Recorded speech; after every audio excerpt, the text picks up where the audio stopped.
Yeah, I mean, first and foremost, I suppose the preservation of the stories is the most important thing with this book, in that, there was a massive gap in our country's history and in the history of our association. My motivation for going about doing it was primarily to fill that gap, to go about setting that historical record. And then I suppose personally, I have been a lifelong member of the GAA, a member of Neve Owen over in the White Rock Route. And I also come from a bereaved family of conflict, so I'm named after my uncle Peter, who was killed. And so I suppose this book is the merging of both of those two big pillars of my identity. And that was what motivated me to kind of go about discovering the impact of the conflict and the association that I've always been a member of. And how do you hope that this book will be used for future generations to come? Well, primarily as a record.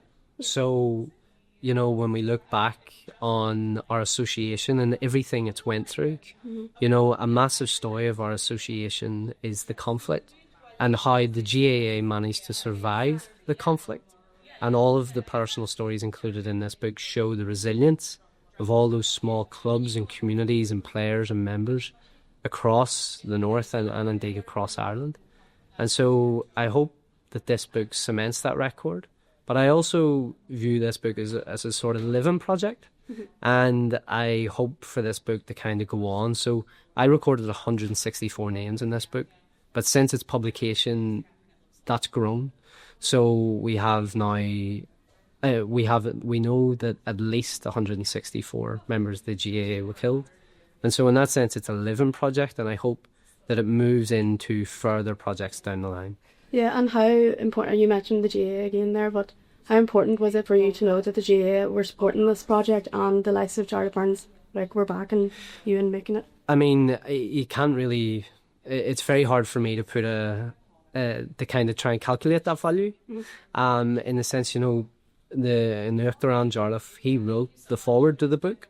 And then to have him here today was an absolute honour and a real privilege. And I know that all of the families involved in making this book and that I interviewed, his presence here today is monumental. And it is really that final recognition across, the Goliath organisation, which is the GAA, to what actually happened. And now we are able to look back and recognise and acknowledge the suffering and the pain and the legacy of loss of so many of our membership. And say, when you were making the book, was there anything that surprised you when you were going into compiling it? Was there anything that stood out to you that you maybe didn't expect before you began?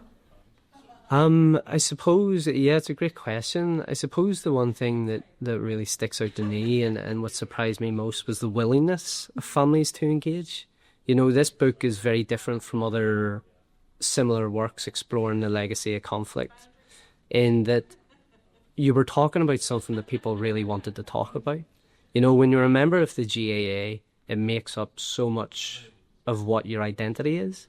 And so families were very eager to explore that and to talk about the role that the GAA played in their loved ones' lives. Yeah, and lastly, I wanted to ask as well, I know you mentioned the human side of things, and as a writer and a researcher, was that something that you wanted to show more than the likes of statistics and how this person died?